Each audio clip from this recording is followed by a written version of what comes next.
At the COP30 summit, where Prince William, he was speaking about climate change and warned of its threat and that Earth is edging dangerously close to a tipping point. I feel like we've heard that a few times. The palace just confirmed the rumours about Prince William, and it's worse than anyone imagined. Catherine tried to hide it. The king couldn't face the cameras. Harry rushed back from California. For weeks, they kept this devastating secret locked behind palace walls. Now, the truth is finally out, and it's shaking the monarchy to its core. What they discovered about William's condition left doctors speechless. The future of the crown hangs in the balance. Before we reveal what really happened, you need to hear the full story. What comes next will change the royal family forever. And there's a great deal we can learn from their determination and their vision for scale, as well as their unyielding belief that we can create a better world. It's no exaggeration to say that they are the world. The morning of October 15th arrived with an unusual heaviness over Windsor Castle. Staff members who had worked within the royal residence for decades would later describe the atmosphere as unlike anything they had experienced before. There was no formal announcement, no emergency briefing, yet somehow everyone seemed to know that something significant had shifted within the ancient walls. By 7 o'clock, a small crowd of reporters had already gathered outside the main gates. They stood in clusters, speaking in hushed tones, their cameras ready, but their usual energy noticeably subdued. The cold autumn air seemed to mirror the mood, with morning mist clinging low to the ground and wrapping around the castle's perimeter like a protective barrier.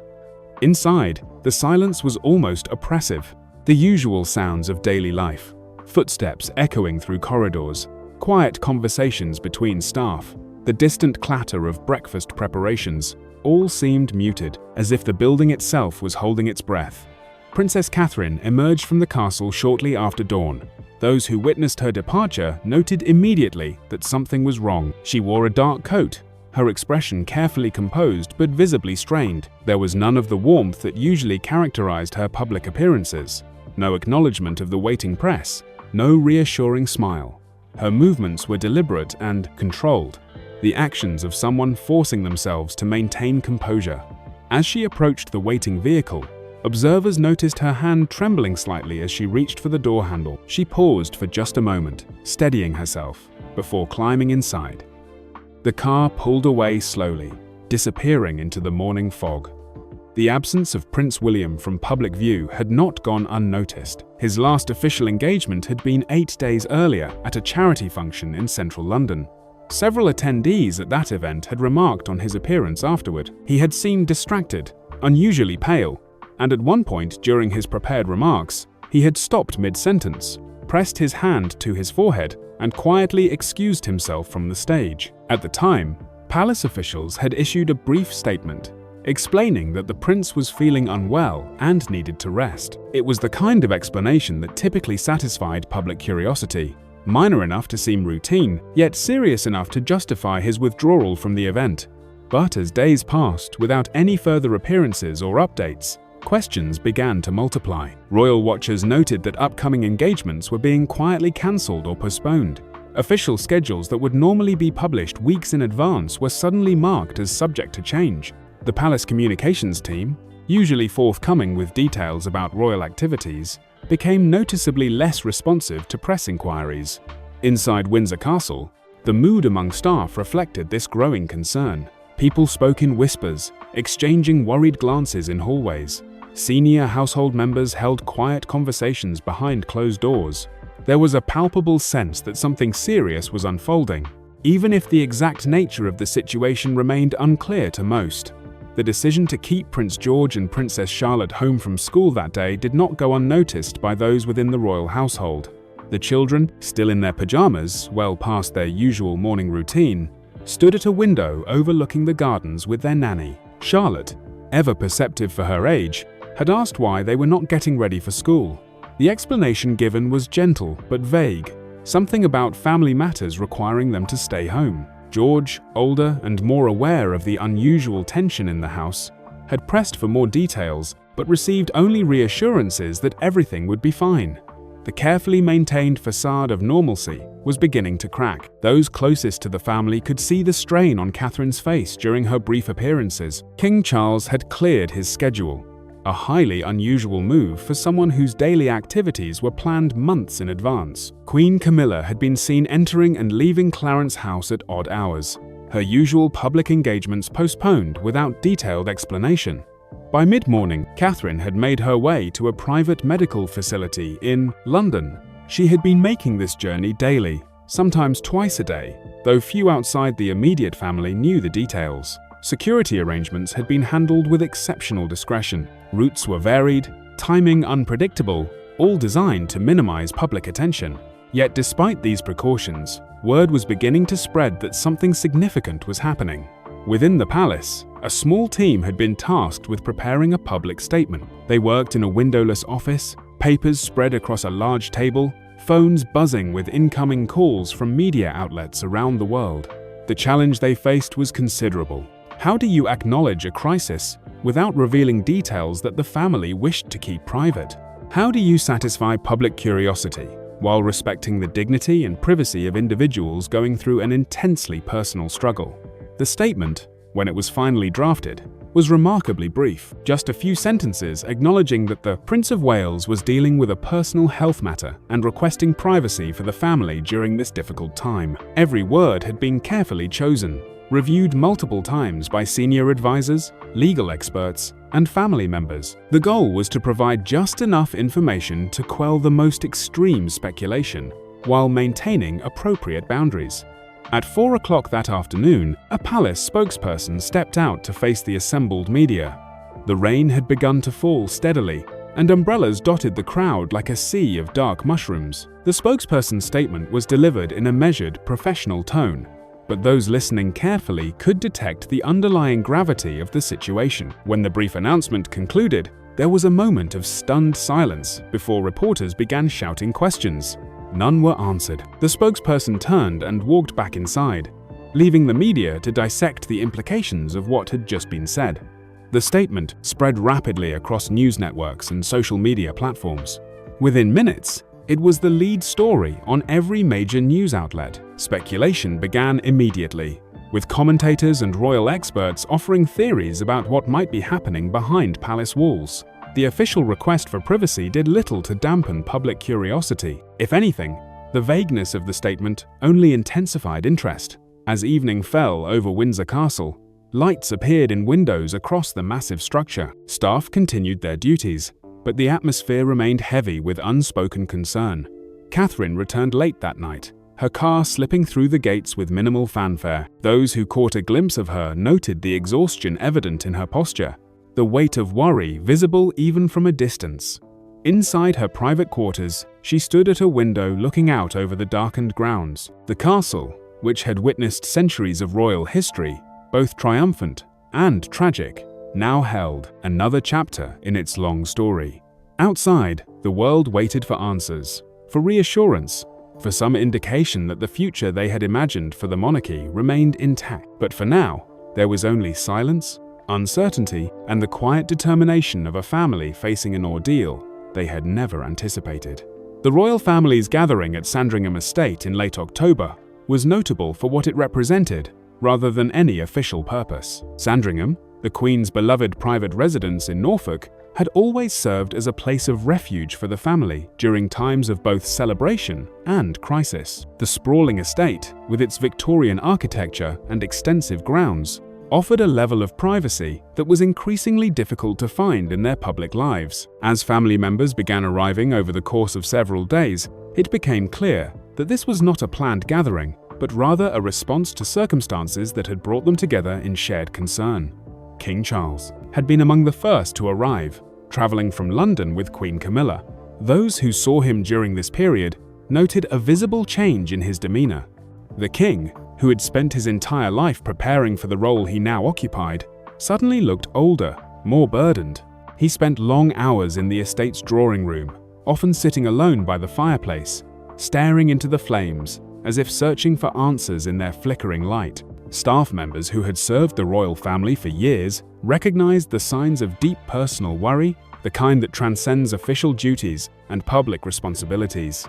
Queen Camilla attempted to maintain some sense of normalcy within the household, but even her usually steady presence seemed shaken. She was observed making frequent visits to the estate's small private chapel, something she had not done with such regularity before.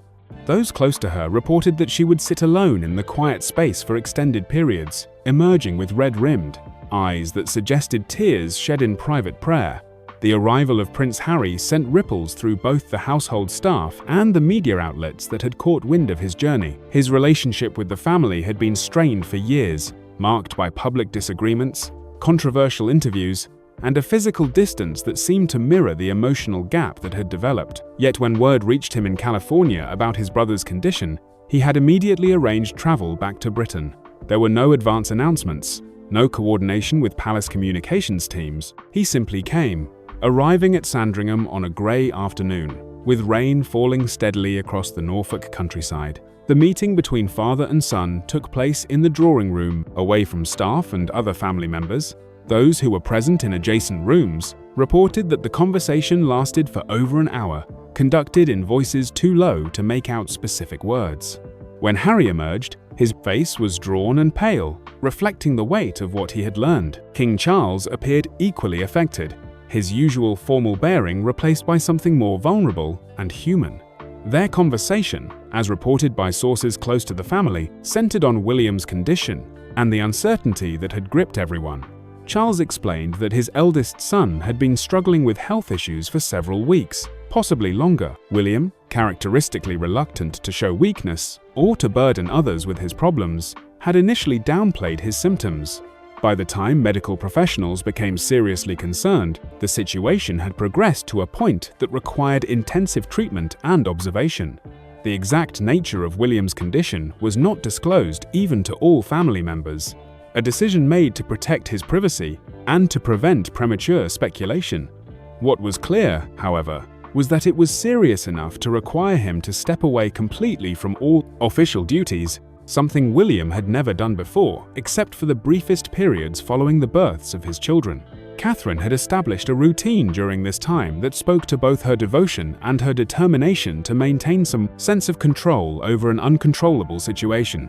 Each morning, she would leave Windsor before dawn, making the drive to the private medical facility where William was receiving care. She would spend most of the day there, sitting beside his bed, speaking to doctors, and trying to maintain a presence that might somehow help him through whatever he was facing. Then, as evening approached, she would return home to be with their children, helping them with homework, reading bedtime stories, and attempting to shield them from the full weight of what was happening. The strain on Catherine was evident to everyone who saw her during this period. Palace insiders reported that she was sleeping very little, eating even less, and running on nothing but sheer willpower and love for her husband. Her public appearances, when absolutely necessary, were brief and carefully managed. She would emerge, composed and dignified, say a few words of gratitude for public support, and then retreat back into the private world of hospitals and worried waiting. The children, despite their parents' best efforts, were aware that something was very wrong. George, at his age, understood more than his younger siblings, but perhaps felt the uncertainty more acutely because of that understanding. He had stopped asking when his father would be home, a change that worried those caring for him. Charlotte had begun drawing pictures obsessively, creating artwork that she insisted was for Daddy, for when he came back. Louis, too young to fully grasp the situation, would periodically ask where his father had gone and when he was coming home, questions that tore at Catherine's heart each time they were asked. Back at Sandringham, the family had settled into an anxious routine. Meals were taken together when possible, though conversation was often stilted and uncomfortable. Everyone was thinking about William, about Catherine, about the children, but finding words adequate to express those thoughts proved difficult. King Charles spent considerable time on the phone, receiving updates from doctors and coordinating with palace officials about how to manage the public aspects of the crisis while protecting the family's privacy. The media presence outside Sandringham had grown steadily, with reporters and photographers establishing a semi-permanent camp near the estate's gates. They operated under strict protocols, maintaining a respectful distance while remaining ready to capture any development. The palace had requested that they not intrude on the family's privacy during this difficult time, a request that was largely honored, though the presence of cameras and microphones remained a constant reminder that the world was watching. Queen Camilla took on the role of providing emotional support to Charles, who was struggling with feelings of helplessness that he had rarely experienced before. As king, he was accustomed to having resources and influence at his disposal. Yet in this situation, there was nothing he could do but wait and hope. The role reversal was particularly difficult. For years, William had been the strong one, the reliable heir who handled pressure with grace and rarely showed vulnerability. Now, seeing his son in such a fragile state challenged everything Charles thought he understood about their family dynamic. Harry's presence at Sandringham, while initially awkward, gradually became a source of comfort for his father. The two men spent time walking the estate's grounds together, having conversations that ranged from memories of William as a child to fears about what the future might hold. Old grievances, while not forgotten, were set aside in the face of more immediate concerns. There was a recognition that family, whatever its complications and history, mattered most when facing genuine crisis. As days blended together, the household at Sandringham developed a rhythm centered around waiting for news from London. Each phone call from Catherine or from the medical team brought the family together, hoping for positive developments while bracing for potential setbacks. The updates were often frustratingly vague, medical terminology that conveyed information without providing the reassurance everyone desperately wanted. Throughout this period, the British public remained largely in the dark about specific details, yet the mood across the country reflected a shared sense of concern. William had always been viewed as a stabilizing presence within the monarchy, someone who balanced tradition with modernity, duty with genuine warmth. The thought of him facing serious health challenges resonated with people across all segments of society. Outside royal residences, flowers began appearing, left by individuals who wanted to express support in the only way available to them. The palace communications team worked to manage information flow carefully, releasing minimal updates that acknowledged public interest while protecting family privacy. Each statement was scrutinized for clues about William's condition, analyzed by media experts and medical professionals, offering speculation based on limited information. The lack of details, while frustrating to some, reflected the family's determination to handle this crisis as privately as possible under impossibly public circumstances. The decision for Catherine to address the public directly came after days of internal discussion within the palace. Senior advisors had debated whether a statement from the Princess of Wales would help calm growing speculation or potentially fuel further questions. In the end, it was Catherine herself who insisted on speaking. She felt that the British people, who had shown such overwhelming support and concern, deserved to hear directly from the family. The appearance was scheduled for a grey November morning outside Kensington Palace, a location chosen for its symbolic connection to William and Catherine's life together as a young family. When Catherine emerged that morning, even seasoned royal correspondents who had covered the family for decades were struck by her appearance.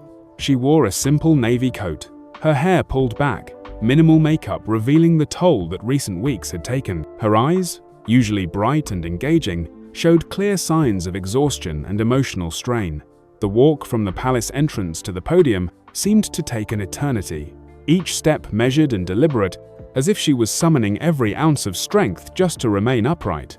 The assembled media fell completely silent as she approached the microphone. Camera shutters clicked rapidly, capturing every angle of her face, every subtle shift in her expression. When she finally began to speak, her voice was quiet but steady, carrying across the courtyard with surprising clarity given the obvious emotion behind each word. She thanked the public for their kindness, for the letters and messages that had arrived by the thousands at royal residences across the country. She acknowledged that the past several weeks had tested the family in ways they never anticipated, but that the outpouring of love and support had provided strength during the darkest moments. Her words were carefully chosen, revealing nothing specific about William's condition, while still conveying the seriousness of the situation. Then, as she spoke about William himself, her composure began to crack. Her voice wavered slightly when she mentioned that he was receiving excellent medical care and that the family remained hopeful. A tear escaped down her cheek, which she did not attempt to hide or wipe away. The raw vulnerability of that moment, broadcast live across the world, created an immediate and profound emotional response. This was not a carefully stage-managed royal appearance. This was a wife, struggling to hold herself together while the man she loved fought a battle she could not fight for him. Her final words, asking people to keep William in their thoughts and prayers, were delivered in barely more than a whisper.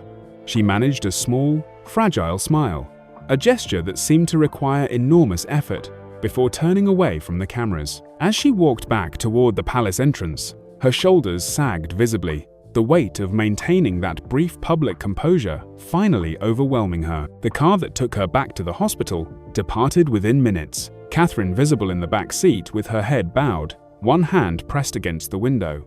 The impact of her appearance was immediate and profound. News broadcasts replayed the footage continuously throughout the day, with commentators struggling to maintain their own composure while discussing what they had witnessed. Social media platforms filled with expressions of support, sympathy, and concern. The hashtag in support of William trended globally within hours. People who had never particularly cared about the royal family found themselves moved by the obvious love and pain displayed by Catherine. At the hospital where William was being treated, Catherine had established herself as a near-permanent presence. The medical staff, initially concerned about her own health, given her refusal to leave for extended periods, had eventually accommodated her wishes. A small room adjacent to William's had been set up where she could rest, though she rarely used it for more than brief periods. Most of her time was spent at his bedside, speaking to him even when doctors could not confirm whether he could hear her. She would tell him about the children, recounting George's latest questions about space and science, Charlotte's newest drawings, Louis's funny mispronunciations of words. She described the changing autumn colors in The Gardens at Windsor, the way the morning mist had looked that day, anything and everything that might somehow reach him, wherever he was. Medical staff who witnessed these one-sided conversations were often moved to tears themselves, struck by the depth of devotion and the refusal to give up hope even in the face of terrible uncertainty. The official statement from Buckingham Palace, when it finally came, was released on a Wednesday afternoon. The timing was deliberate, chosen to avoid weekend news cycles that might sensationalize the information, yet early enough in the week to allow for proper coverage. The statement confirmed what many had suspected, but few wanted to believe. Prince William was facing a serious health condition that required ongoing intensive treatment. The family was rallying around him, and they appreciated the public's continued respect for their privacy during this challenging time. The carefully neutral language of the statement did little to calm public anxiety. If anything, the formal acknowledgement of a serious condition intensified concern. News organizations immediately began consulting medical experts, trying to deduce from the limited information what William might be facing. Speculation ranged across various possibilities, each theory debated and analyzed by panels of doctors who had never examined the patient and knew nothing beyond what had been publicly released. Across Britain, the response was unprecedented in its scale and sincerity. Outside hospitals, palaces, and royal residences, people began leaving flowers. What started as a few bouquets quickly grew into vast carpets of color, stretching along railings and gates. The flowers were accompanied by cards, letters, and small gifts. Children left drawings and toys. Religious individuals left prayer cards and rosaries. The accumulation of these tributes created a visual representation of collective hope and concern. Candlelight vigils began spontaneously in towns and cities across the country. People would gather in the evening, standing together in silence, holding candles that flickered in the autumn wind. These were not organized events with permits and speakers. They simply happened, emerging organically from a shared desire to do something, anything, to express solidarity with a family going through an unimaginable ordeal. Similar gatherings occurred in Commonwealth nations and in communities around the world where William had visited or where his charitable work had made an impact. The arrival of Prince Harry at the hospital represented another significant moment in the unfolding crisis. His presence in Britain had been known to family members, but kept from the press to avoid turning his visit into a media spectacle. When he finally entered William's hospital room, Catherine quietly excused herself, understanding that the brothers needed time alone. Their relationship, fractured by years of distance and disagreement, had reached a point where reconciliation seemed impossible to many observers. Yet facing the possibility of loss has a way of clarifying what truly matters. Harry sat beside his brother's bed for over an hour during that first visit. What he said during that time remained private, known only to him, and perhaps to William, if he was aware enough to hear. But those who saw Harry emerge from the room reported that he was visibly shaken, tears streaming down his face unchecked. He found Catherine in the hallway and embraced her, a gesture of shared grief and mutual support that transcended their complicated history. King Charles's televised address to the nation came 2 days after the official statement. The decision to speak directly to the public was not made lightly. Kings and queens traditionally maintain a certain distance, communicating through official statements rather than personal addresses, except in times of national crisis or celebration. But Charles felt strongly that the circumstances warranted breaking with convention. This was his son, and the nation's obvious concern deserved a personal response. The address was broadcast from Buckingham Palace in the early evening, timed to reach the maximum audience. Charles appeared seated at a desk, the formal setting softened slightly by family photographs visible in the background. His words, delivered with visible emotion, struck a careful balance between his role as monarch and his identity as a father. He spoke of William's dedication to duty, his compassion for others, and his strength of character. He acknowledged the difficulty of the current situation while expressing gratitude for the unprecedented support the family had received. The king's voice broke several times during the brief address, moments of vulnerability that resonated deeply with viewers. This was not the distant, formal monarch that some had expected when Charles ascended to the throne. This was a father, struggling with fears that any parent would recognize, yet trying to maintain composure for the sake of his family and his nation. When the address concluded, there was a sense that something fundamental had shifted in how the public perceived not just Charles, but the entire institution of monarchy. The crown, so often associated with ceremony and tradition, had revealed the very human hearts beating beneath the formal exterior. The hospital corridor remained quiet as midnight approached, with only the soft footfalls of nurses making their rounds and the distant hum of medical equipment breaking the silence. Catherine sat in the chair she had occupied for countless hours, her hand resting gently over William's. The rhythm of the monitors had become so familiar that she could detect even the smallest variations in their steady beeping. She had long since stopped counting the days since this ordeal began. Time had lost its normal meaning, measured now only in the space between one breath and the next, one heartbeat and the one that followed. The medical staff had tried repeatedly to convince her to rest properly, to take breaks longer than the few minutes she allowed herself. They worried about her health, about the toll this vigil was taking on her, physically and emotionally. But she could not bring herself to leave for more than the bare minimum required to see her children and handle the most urgent matters that demanded her attention. Some part of her believed, perhaps irrationally, that her presence mattered, that somehow William knew she was there, that her voice reaching him through whatever darkness he inhabited might make a difference. She spoke to him constantly during these long hours. Sometimes she would recount stories from their early days together at university, reminding him of moments that had seemed insignificant at the time, but had formed the foundation of their relationship. Other times, she would update him on current events, both family matters and news from the outside world, maintaining the fiction that this was a normal conversation rather than a one-sided monologue spoken to someone who gave no indication of hearing. The children had become a frequent topic of her bedside conversations. She would describe George's latest fascination with wildlife documentaries, how he had spent an entire afternoon drawing detailed pictures of different species of owls. She told him about Charlotte's determination to learn a new piece on the piano, practicing the same difficult passage over and over until she got it right. And she shared Louis's recent achievement of writing his name without help for the first time, the letters wobbly but recognizable. Each small detail of their lives was offered up like a gift, something to anchor William to the world he had temporarily left behind. King Charles had spent much of that particular evening in a small chapel within Buckingham Palace, a space that had provided solace to monarchs for generations. He knelt alone in the pew, his hands clasped tightly together, his head bowed in prayer.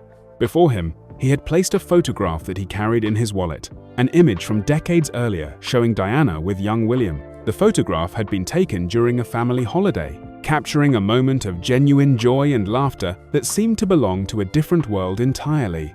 His whispered prayers were not the formal recitations he offered during public services. These were the raw, desperate pleas of a parent facing the possibility of losing a child. He asked for strength, for healing, for the chance to see his son recover and return to the life that had been interrupted so suddenly.